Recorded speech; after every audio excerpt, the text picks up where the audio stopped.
En una prisión militar, un veterano y condecorado militar es encerrado. Todo el mundo lo respeta, incluso el alcaide, haciendo su estancia más amena. Sin embargo, cuando descubre que los presos son víctimas de tratos inhumanos, abusos y hostigamiento constante, el antiguo coronel decide llevar a cabo una rebelión dentro de prisión, formando su propio ejército para rebelarse contra sus castigadores. Así que hoy veremos El Último Castillo. Una prisión militar, cuyos internos son en su mayoría antiguos soldados, está a punto de recibir a un nuevo recluso. Esta vez no se trata de un prisionero cualquiera, sino de un general de 3 estrellas llamado Eugene Irwin, una figura muy respetada dentro del mundo militar. Sin embargo, debido a su participación en un grave caso, ha sido condenado a pasar 10 años en prisión. La noticia de su llegada se extiende rápidamente entre los internos. Algunos se emocionan ante la posibilidad de conocer a una leyenda del ejército, mientras que otros dudan de que pueda soportar la vida en la cárcel e incluso empiezan a apostar sobre cuánto tiempo logrará resistir. Al llegar, Irwin pasa por el procedimiento habitual de ingreso. Igual que cualquier otro prisionero, entrega su ropa, sus pertenencias personales y queda sometido a las mismas reglas que los demás. Aún así, incluso convertido en interno, su autoridad y presencia siguen imponiendo respeto entre los guardias. En lugar de enviarlo directamente a una celda, primero lo llevan a la oficina del director de la prisión, el coronel Ed Winter, quien resulta haberlo admirado durante mucho tiempo. Aunque todavía lleva las esposas puestas, Irwin es tratado como si fuera un invitado importante. Winter le muestra la distribución de la prisión, le ofrece una bebida y conversa con él en un tono aparentemente cordial.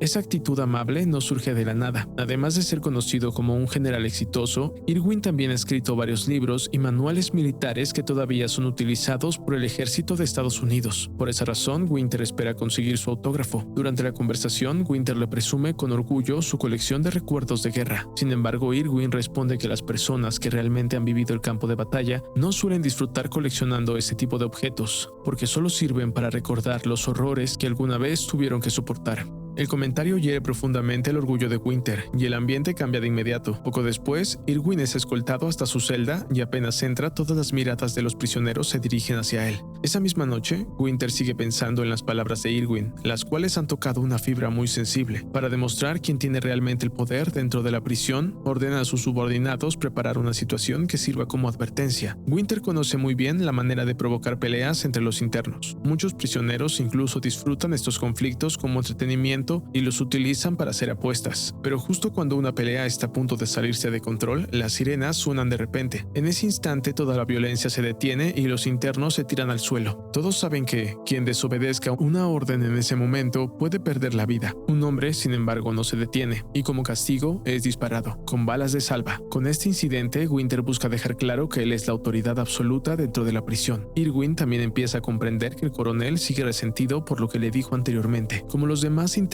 Irwin recibe trabajos diarios. Algunos prisioneros trabajan en la lavandería mientras otros ayudan a reconstruir una antigua fortaleza histórica que lleva mucho tiempo derrumbada. A pesar de haber sido un general de alto rango, Irwin nunca se queja. Su único deseo es cumplir su condena en paz y regresar a casa cuando todo termine. Sin embargo, esa intención no será tan fácil de mantener. Varios antiguos subordinados suyos, que ahora también están presos, se acercan a él para pedirle ayuda. Le cuentan que durante el último año, 2 internos han muerto y otros 13 han quedado en coma debido a la violencia dentro de la prisión. Según ellos, Winter manipula deliberadamente a los prisioneros para crear situaciones que justifiquen castigos brutales. Por eso esperan que Irwin use su influencia y sus contactos en el Pentágono para lograr que Winter sea reemplazado. Pero Irwin se niega a intervenir. Para él ya no es un líder militar, sino un prisionero más, sin autoridad ni obligación de involucrarse en los problemas de la prisión. Su intención es mantenerse al margen, cumplir su tiempo y salir de ahí sin causar más conflictos. Aún así, su reputación sigue siendo enorme entre los internos. Incluso uno de ellos afirma que su padre sirvió bajo sus órdenes durante la guerra de Vietnam.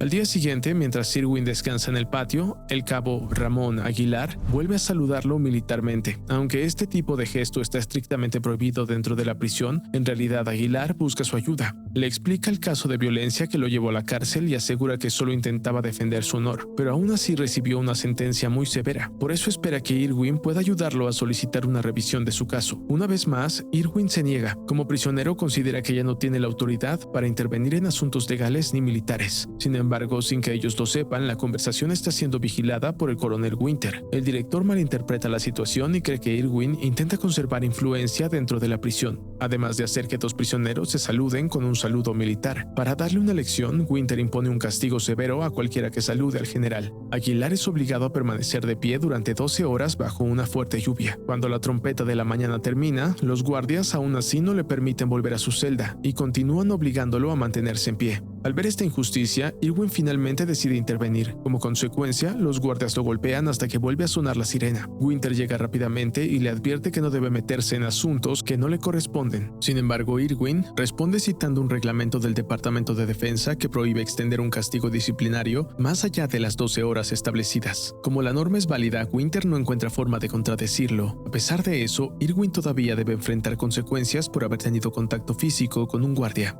Para Winter, esa falta requiere una sanción ejemplar. Como castigo, Irwin recibe la orden de mover una enorme cantidad de piedras pesadas. A simple vista, la tarea parece sencilla, pero en realidad es extremadamente agotadora, sobre todo para alguien de su edad. Muchos internos incluso apuestan a que no será capaz de terminarla. Un prisionero que antes fue médico le aconseja quitarse la camisa para evitar deshidratarse. En ese momento, todos ven su espalda cubierta de cicatrices, una prueba silenciosa de la vida dura que ha soportado. Después de trabajar sin descanso, Irwin finalmente llega a la última piedra. Casi todos los internos comienzan a animarlo, impresionados por su resistencia. Sin embargo, algunos que temen perder sus apuestas chocan contra él a propósito y lo hacen caer. Aún así, Irwin no se enoja ni se queja, simplemente se levanta y continúa con la tarea, como si quisiera demostrarles a todos el verdadero significado de la determinación, la disciplina y la perseverancia. Por desgracia, cuando Irwin termina de mover todas las piedras, el coronel Winter, consumido por los celos y el resentimiento, le ordena comenzar de nuevo desde el principio hasta el atardecer. El castigo es claramente inhumano, pero Irwin vuelve a cumplirlo sin pronunciar una sola queja. Su resistencia provoca que los demás prisioneros lo respeten todavía más.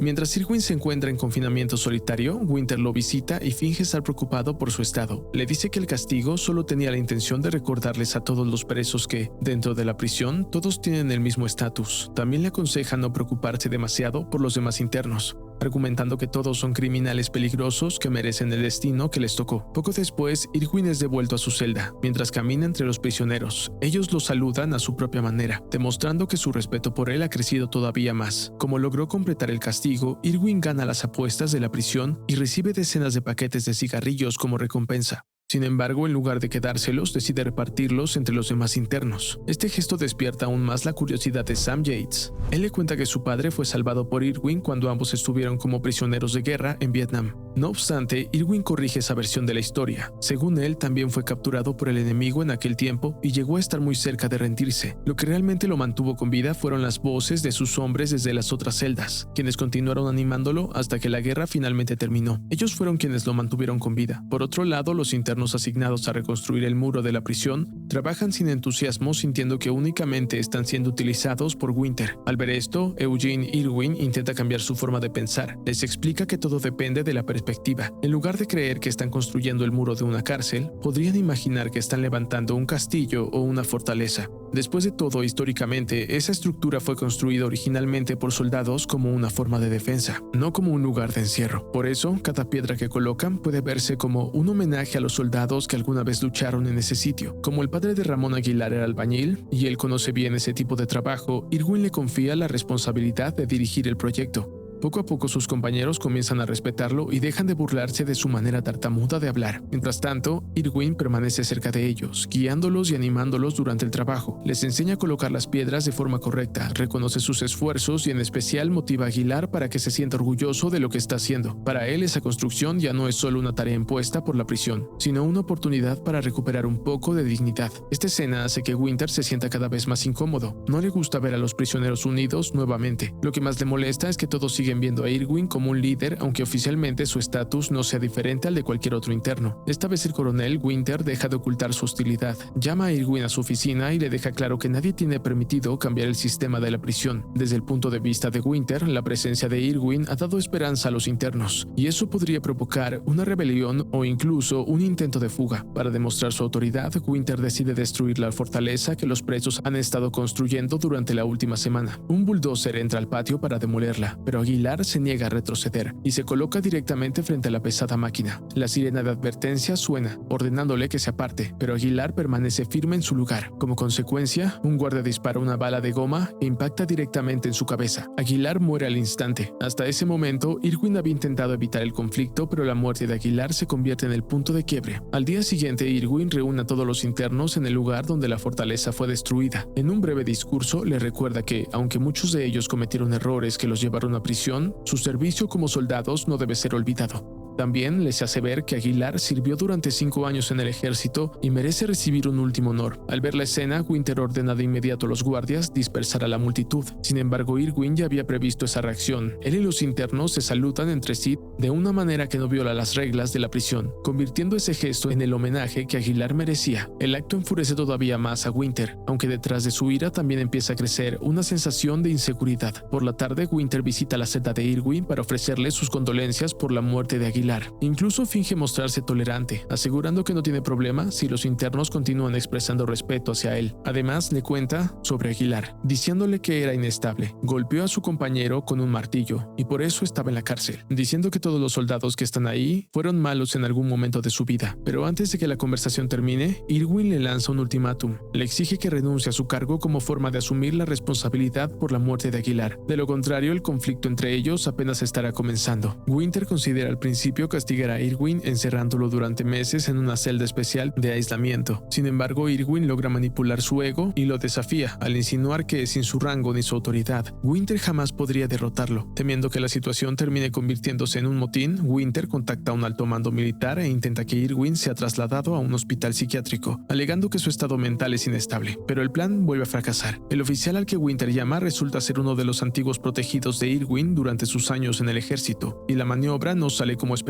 Para comprobar las acusaciones de Winter, el general Jim Wheeler decide reunirse personalmente con Irwin. Cuando ambos se encuentran frente a frente, intercambian sonrisas y la reunión parece más un reencuentro entre mentor y alumno que una evaluación formal. Desde el inicio, Wheeler sabe que Irwin está mentalmente estable. Su verdadero propósito al visitar la prisión es convencerlo de que deje de castigarse por errores del pasado. A través de su conversación se revela una verdad importante. Irwin eligió deliberadamente entrar en prisión como una forma de expiación personal. En realidad, si su caso hubiera llegado a juicio, había una alta probabilidad de que fuera declarado inocente. Al mismo tiempo, un miembro del personal de limpieza encuentra una misteriosa carta dirigida a Winter. Después de leerla, el coronel entra en pánico de inmediato, ya que el mensaje afirma que el general Wheeler ha sido tomado como rehén por los internos. Sin dudarlo, Winter despliega todas las fuerzas disponibles. Se colocan tanques equipados con cañones de agua en el patio. Los guardias entran en alerta máxima y helicópteros sobrevuelan la prisión para vigilar la situación desde el aire. Sin embargo, nada de eso era necesario. La carta resulta ser una trampa diseñada por Irwin. Su objetivo no era secuestrar a Wheeler, sino medir el verdadero nivel de control de Winter y demostrarle al general que el verdadero problema dentro de la prisión no es él, sino el propio coronel. La evidencia queda clara. Winter entra en pánico por una simple carta, sin siquiera verificar si su contenido era real. Por la tarde, frente a todos los internos, Winter lee el expediente del caso que llevó a Irwin a prisión. Explica que, durante su última misión en África, Irwin recibió la orden de rescatar un objetivo que estaba en manos de rebeldes. Sin embargo, debido a una falla en la operación y a pesar de las órdenes dadas, decidió avanzar y 8 soldados murieron. Como comandante a cargo, Irwin fue considerado responsable.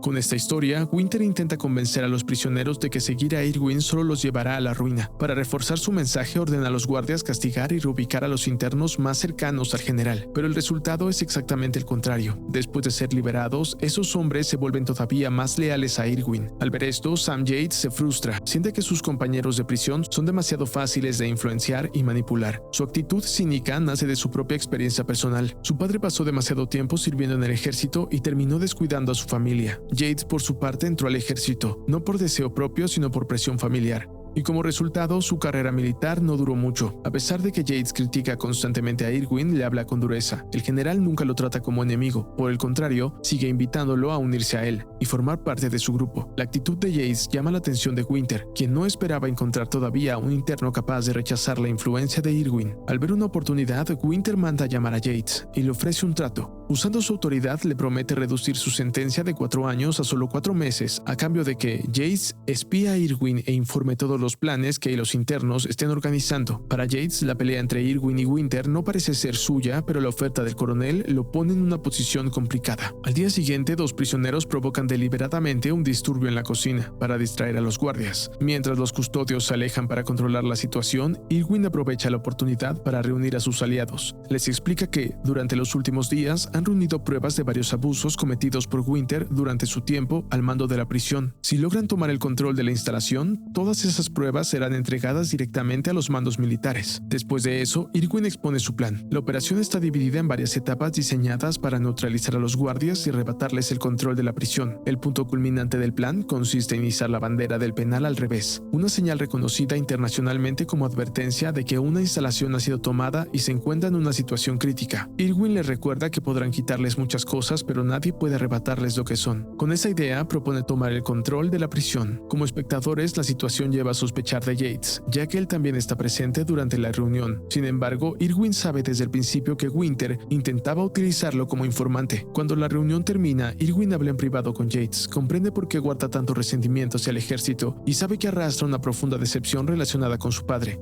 Pero según Irwin, el problema que enfrentan ya no se trata de una vergüenza personal ni de viejas heridas familiares. Lo único que importa en este momento es proteger la vida de todos los hombres dentro de la prisión. Irwin necesita a Yates, pero también deja claro que la decisión final está en sus manos. Esa noche, como era de esperarse, Yates se reúne en secreto con Winter. Sin embargo, todavía no está dispuesto a revelar toda la información que posee. Antes de hacerlo, exige garantías más fuertes, consciente de que, si el plan fracasa, su identidad como traidor quedará expuesta y los demás internos podrían matarlo. Durante la negociación, su miedo se vuelve realidad. Uno de los prisioneros lo ha seguido en secreto y lo descubre reunido con Winter. Una vez que su traición queda al descubierto, Winter retira de inmediato la protección que le había prometido. Ahora Yates queda en peligro, sin respaldo real de ninguno de los dos bandos.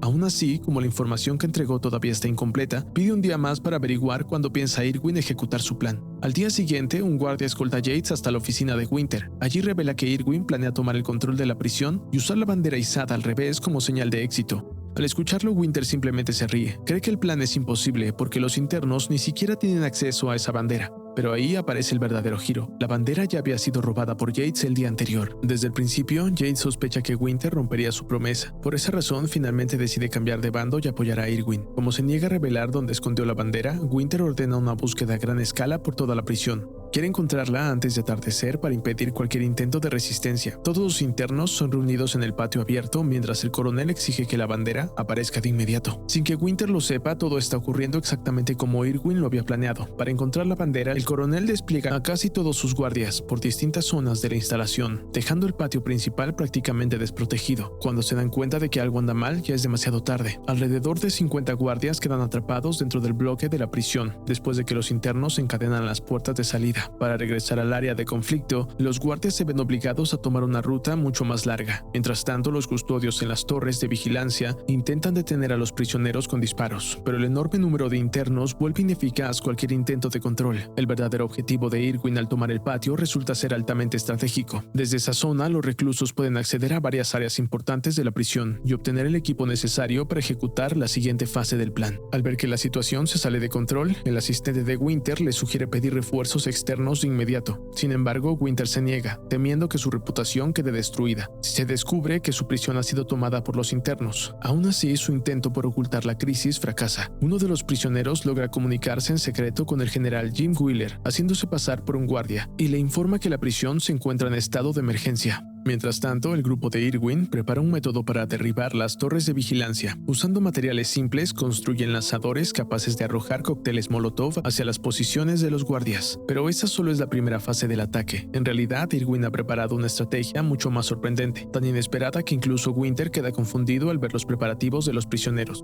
Poco después, decenas de guardias que habían quedado atrapados logran escapar y avanzar hacia el patio. Intentan destruir los dispositivos de lanzamiento de los internos, pero no consiguen atravesar las barricadas defensivas organizadas por Irwin. La prisión se hunde cada vez más en el caos. Una por una, las torres de vigilancia comienzan a caer, mientras los internos continúan reforzando sus posiciones. Cuando todos los preparativos tácticos están completos, Irwin ejecuta la etapa final de su plan. Esta vez el objetivo principal ya no son las torres ni las instalaciones de la prisión, sino el propio coronel Hotel Winter. Momentos después, los internos lanzan un nuevo ataque hacia la oficina del director. Un cóctel Molotov impacta directamente en su objetivo y termina incendiando la preciada colección de recuerdos de guerra de Winter. Mientras la situación empeora, los guardias despliegan vehículos con cañones de agua en el campo de batalla. Sin embargo, Irwin ya había anticipado ese movimiento. Por eso la carta falsa que había enviado antes fue tan importante. Al conocer la fuerza completa de sus enemigos y sus patrones de respuesta, los internos pudieron diseñar la estrategia adecuada para contrarrestarlos. Uno de los prisioneros recibe la tarea de sabotear la línea de suministro conectada a los cañones de agua. Como resultado, el vehículo pierde su fuente de agua y queda inutilizado. Un suceso tras otro empuja a Winter a un pánico cada vez más profundo. En medio del caos, recibe una llamada del general Wheeler, quien le informa que se dirige a la prisión para verificar los reportes sobre una rebelión. Si esos informes resultan ser ciertos, la posición de Winter quedará seriamente comprometida. Como último recurso, Winter despliega un helicóptero para realizar un ataque aéreo. A diferencia de las amenazas anteriores, los internos no pueden derribarlos simplemente con lanzadores improvisados. Pero Irwin tiene preparada una solución para esto. Antes de ser encarcelado, Yates fue piloto de combate, así que se le asigna la misión más peligrosa: subir al helicóptero y tomar el control de la aeronave. Mientras Yates intenta cumplir la misión, los demás internos lo protegen de los ataques de los guardias. El plan funciona. Una vez que logra controlar el helicóptero, Yates primero evacúa a los guardias que consiguió neutralizar.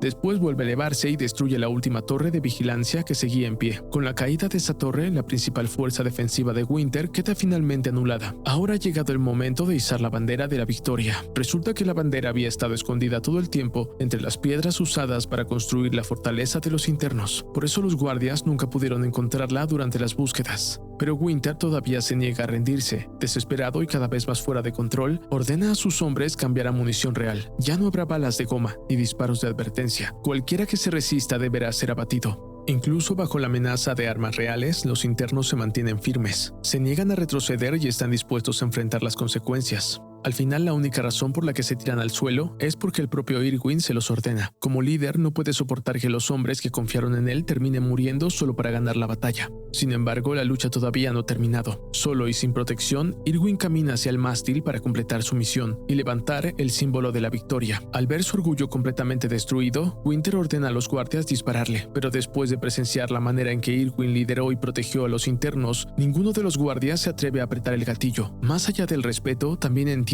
que obedecer esa orden sería ilegal. En ese momento, Irwin no solo consigue tomar físicamente el control de la prisión, sino que también destruye la autoridad moral de Winter. Al ver que sus subordinados ya no le obedecen, el coronel pierde el control por completo. En un acto desesperado, toma su arma y dispara contra Irwin. A pesar de que 3 balas atraviesan su cuerpo, Irwin continúa intentando completar su misión hasta que finalmente logra izar la bandera. Curiosamente, la bandera no es levantada al revés como se había planeado originalmente. En lugar de eso, se iza correctamente, como símbolo de que su objetivo nunca fue destruir la prisión, sino restaurar la dignidad y la justicia dentro de ella. Mientras tanto, Winter es arrestado de inmediato por sus propios hombres, por haber cometido asesinato. Un interno que antes fue médico examina rápidamente a Irwin, pero sus heridas son demasiado graves. Al presenciar todo lo ocurrido, Yates finalmente comprende que su padre siempre hablaba con admiración del general Irwin después de regresar de Vietnam. Sabe que Irwin fue realmente un líder dispuesto a poner a sus hombres por encima de sí mismo. Irwin siempre supo los riesgos que estaba tomando, pero aún así decidió seguir adelante. Su sacrificio termina convirtiéndose en una forma de redención por la culpa que cargaba desde el fracaso de su última misión. En la escena final,